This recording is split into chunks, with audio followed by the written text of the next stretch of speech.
তোমার মতো একটা গরিব ছেলের সাথে আমার বিয়ে দিয়ে। আমার সব বন্ধুদের স্বামীরা ওদের কত দামি দামি গিফট দেয়, আর তুমি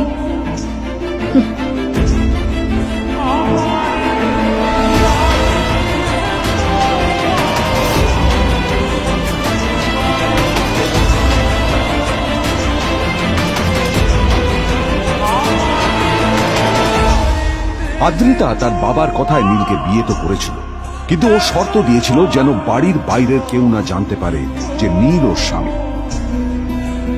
নীল ওই বাড়িতে ঘর জামাইয়ের মতো থাকলেও ও যেন ওখানে একজন চাকর ছিল।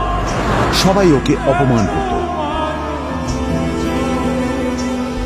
ওই বাড়িতে না ও ঠিক মতো খাবার পেত, আর না ওর কোনো আলাদা ঘর ছিল। কখনো কার্পেটের উপর ঘুমোতো, তো কখনো আবার পোষা কুকুরের ঘরের পাশে নীলকে ঘুমোতে হতো। হাত খরচ মেটাতে ও এক জায়গায় ওয়েটারের কাজ করত। আদ্রিতা তার বন্ধুদের বলেছিল যে আদ্রিতা বিদেশে বিয়ে করেছে, আর তার স্বামী লন্ডনের একজন খুব বড় বিজনেসম্যান। কিন্তু যখন আদ্রিতার বন্ধুরা ওকে ওদের স্বামীদের দেওয়া দামি দামি গিফটগুলো দেখাতো, তখন লজ্জায় ওর ভিতরটা পুড়ে ছাই হয়ে যেত।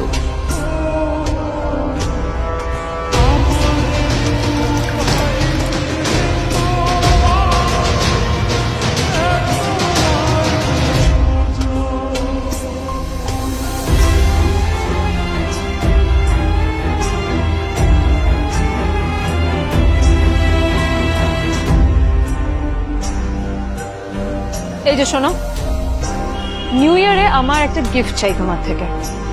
আর গিফট যেন দামি হয়, হ্যাঁ, মানে খুব দামি, কয়েক লাখ টাকা। ওকে? কয়েক লাখ টাকা? কিন্তু অদ্রিতা, এত টাকা আমি একসাথে কখনো দেখিনি। তোমাকে এত দামি গিফট আমি কি করে দেবো? এটা তো তোমার বিয়ে করার আগে ভাবা উচিত ছিল। একজন পুরুষ মানুষ হয়ে নিজের স্ত্রীর এইটুকু ইচ্ছা তুমি পূরণ করতে পারবে না? স্ত্রীর এই কথাগুলো নীলকে আহত করে। নিঃশব্দে ওখান থেকে চলে যায় নীল।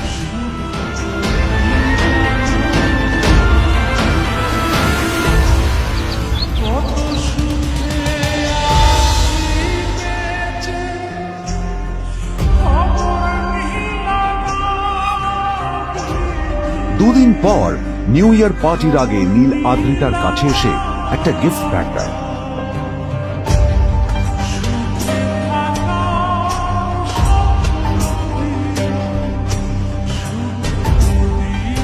আদ্রিতা মুখ বেজার করে বাক্সটা খুলল, তবে তারপর বাক্সের ভেতরে গিফটটা দেখতেই ও চমকে গেল।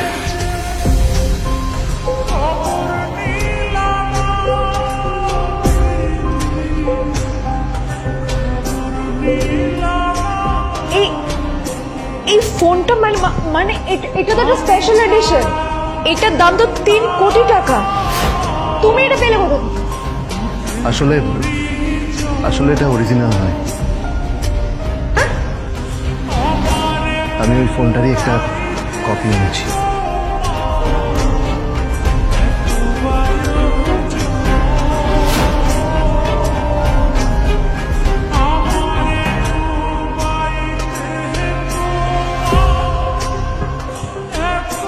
কিন্তু আদ্রিতার নীলের কথা একটু সন্দেহ হয়, কারণ ফোনটা দেখে একেবারেই আসল বলেই মনে হচ্ছিল। পরের দিনই আদ্রিতা ওই কোম্পানির শোরুমে গেল। এই ফোনটা একটু দেখুন না প্লিজ। ওয়াও, আচ্ছা ম্যাম, আপনি কি মিস্টার রয় চৌধুরীর বন্ধু? কে মিস্টার রয় চৌধুরী? ও, আপনি কি ওই রয় চৌধুরী গ্রুপ অফ ইন্ডাস্ট্রিজ এর মালিকের কথা বলছেন? হ্যাঁ। না না, আমি ওনাকে চিনি না। আমি কেন, আমার মনে হয় কেউই ওনাকে চেনে না। বড় বড় মানুষেরাই ওনা দেখা পান না। আমিও কোনোদিন ওনাকে দেখিনি, কিন্তু সাডেনলি আপনি এই প্রশ্নটা করলেন কেন? অ্যাকচুয়ালি ম্যাম, আপনার হাতের এই ফোনটা আসলে এটা ফোনের স্পেশাল এডিশন। এই কাটিং, এই ডিজাইন, এই লোগো, এটা জাল করা ইজ নেক্সট টু ইম্পসিবল। আর গোটা ভারতে বিক্রি হওয়া এই ফোনের সেকেন্ড পিস এটা, যেটা মিস্টার রয় চৌধুরী কিনেছিলেন। সেজন্য জিজ্ঞেস করছি ম্যাম, আপনি এই ফোনটা কোথা থেকে পেলেন? তবে কি নীলই মিস্টার রয় চৌধুরী, নাকি নীল এই ফোনটা চুরি করেছে? বেকার নীলের কাছে কোটি টাকার ফোন কোথা থেকে এলো? নীলের সত্যিটা তাহলে কি? আর ও যদি সত্যি বড়লোক হয়ে থাকে, তবে ও নিজের শ্বশুর বাড়িতে খরচামাই হয়েই বা থাকে কেন? আদ্রিতা এসব কথাই মনে মনে ভাবছিল। তবে আদ্রিতার বিশ্বাস ছিল যে কোনো না কোনো মতলব করেই নীল এই ফোনটা আদ্রিতার জন্য নিয়ে এসেছিল। কিছুদিন পর আদ্রিতা সেই ফোনটার কথা ভুলে গেল। নীল সকাল সকাল ঘুরতে বেরিয়েছে বাইরে।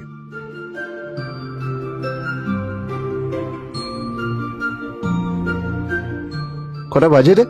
আমার খুব লেট হয়ে গেছে বুঝলি। তোরা খেল, ঠিক আছে? তোরা খেল, আমি আসছি।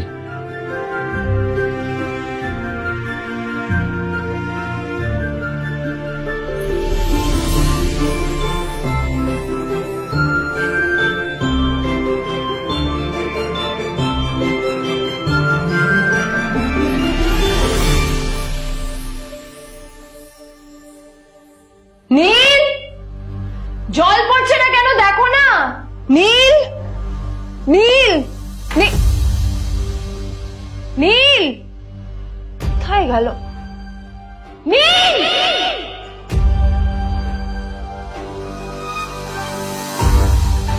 নীল, নীলকে ডাকছে কেন বলতো? ওইদিকে বাড়িতে আদ্রিতা আর চিত্রা আশ্চর্য হয়ে গেল যে নীল হঠাৎ কোথায় উধাও হয়ে গেল।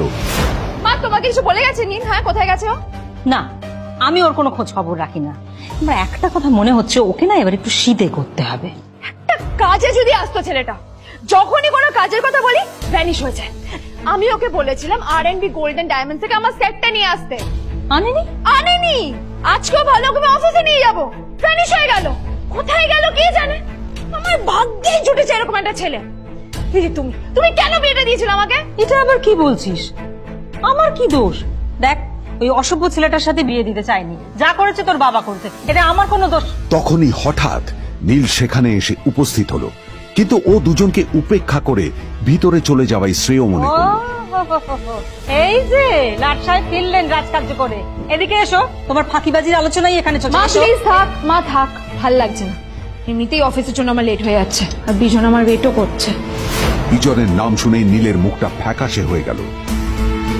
আদ্রিতা নীলকে উপেক্ষা করেই বলল, আরে যে এই ছেলেটার মতো আর একটা ফাঁকিবাজ না তুমি পাবে না।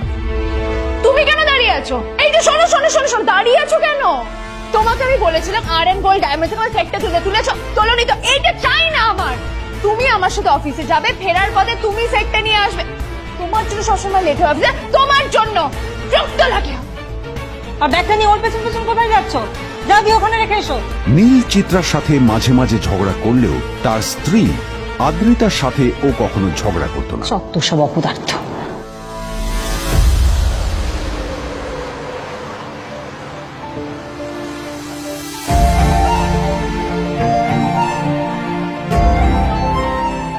কিছুক্ষণের মধ্যেই তারা আদ্রিতার অফিসে পৌঁছে গেল। আদ্রিতা গাড়ি থেকে নামতে নামতে দেখলো যে তার কাছে অনেকগুলো ফাইল আছে। নীলের দিকে তাকিয়ে ওকেই ফাইলগুলো নিয়ে ভেতরে আসতে বলল। তুমি হা করে দাঁড়িয়ে আছো কেন? ফাইলগুলো নিয়ে ভেতরে এসো।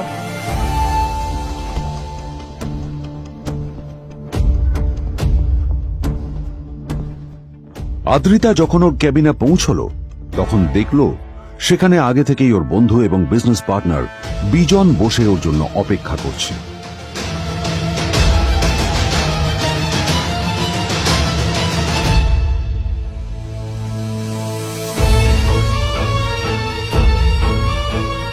কোথায় ছিলে বলো?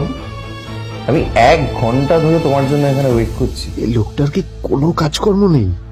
1 ঘন্টা ধরে বসে আমার স্ত্রী আদ্রিতার জন্য অপেক্ষা করছে। সরি বিজন, আমি খুবই দুঃখিত যে বাড়ির কিছু লোকের জন্য না আমার সবসময় লেট হয়ে যায়।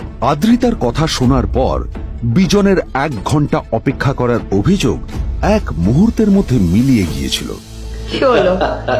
হাসছো কেন? লটারি পেলে নাকি? Lottery?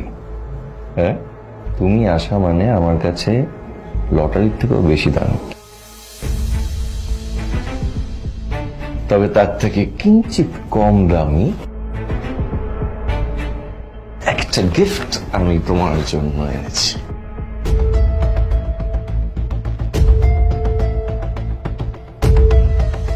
This is a rare diamond necklace for you.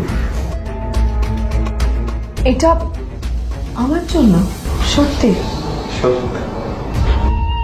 এই শহরে এটা খুঁজে পাওয়া খুব বিরল, just like you. Like it? Thank you, You're welcome. Thank you for the gift. আসি তাহলে এখন।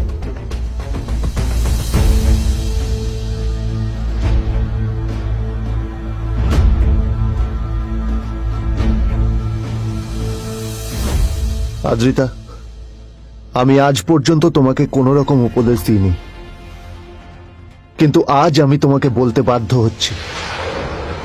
এই যে এই লোকটা তোমাকে শুধুমাত্র ইমপ্রেস করার জন্য একটা নকল সস্তার হীরের গয়না দিয়ে গেছে। এরকম একটা লোকের সাথে তোমার মেশা উচিত না। ভবিষ্যতে কিন্তু তুমি বিপদে পড়বে।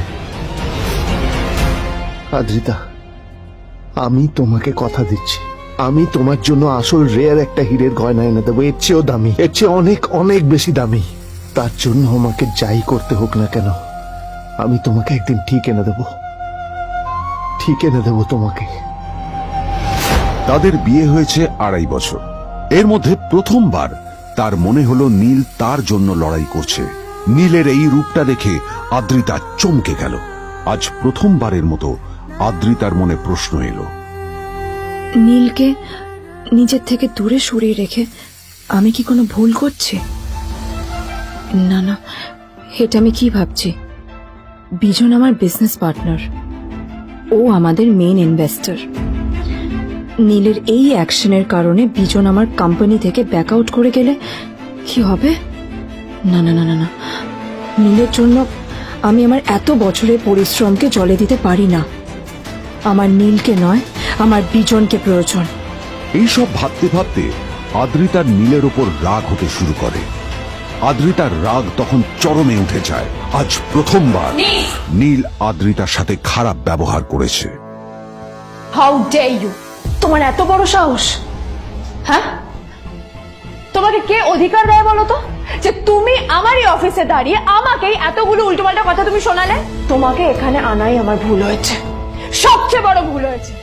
এবার চুপচাপ এখান থেকে বেরিয়ে যাও, রাইট নাও।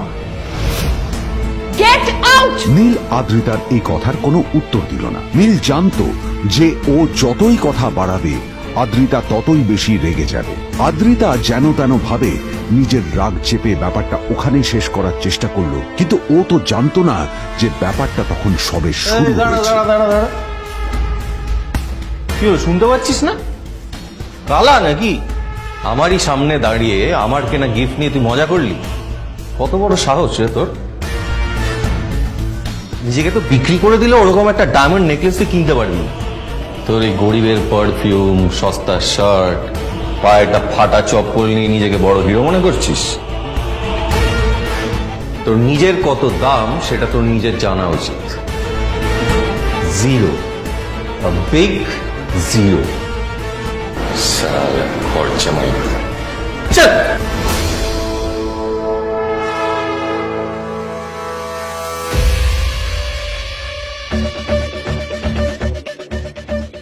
নীল তখনও ঝামেলা করার মেজাজ ছিল না, কিন্তু যখন কেউ অন্যের নীরবতা সুযোগ নিতে শুরু করে তখন কথা বলাটা প্রয়োজন। নীল আঙুল তুলে পেছনের দিকে ইশারা করে। প্রথম কথা, ওই যে ওখানে দাঁড়িয়ে আছে, ও আমার স্ত্রী।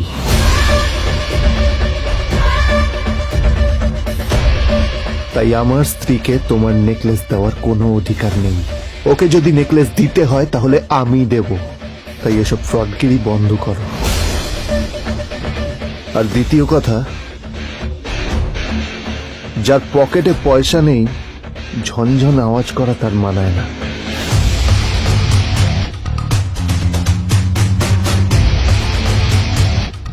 নীল বিজনকে তার সোয়াগ দেখিয়ে বেরিয়ে গেল।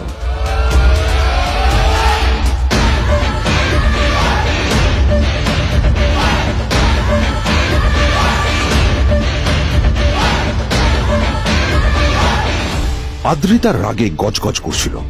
ওর জ্বলন্ত চোখের সামনে শুধু নীলের মুখটা ভেসে উঠছিল। ও যতই নীলের কথা ভাবছিল ততই ওর রাগ বেড়ে যাচ্ছিল। গত কয়েক মাস ধরে আদ্রিতার কোম্পানির অবস্থা একেবারেই ভালো ছিল না।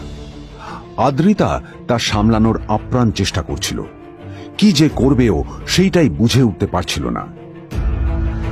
তারপর বিজনের সাথে ওর দেখা হলো, আর তখনই বিজনের সাথে ওর বন্ধুত্ব হলো। বিজন একটা খুব বড় পরিবারের সদস্য। আজ বিজন শুধুমাত্র আদ্রিতার কোম্পানির একজন বিজনেস পার্টনারই নয়, সাথে বড় ইনভেস্টরও। আর শুধুমাত্র বিজনের কারণেই আদ্রিতার কোম্পানি এখনো চলছে। এই কোম্পানির সমস্ত লস বিজনই বহন করে এবং আদ্রিতারও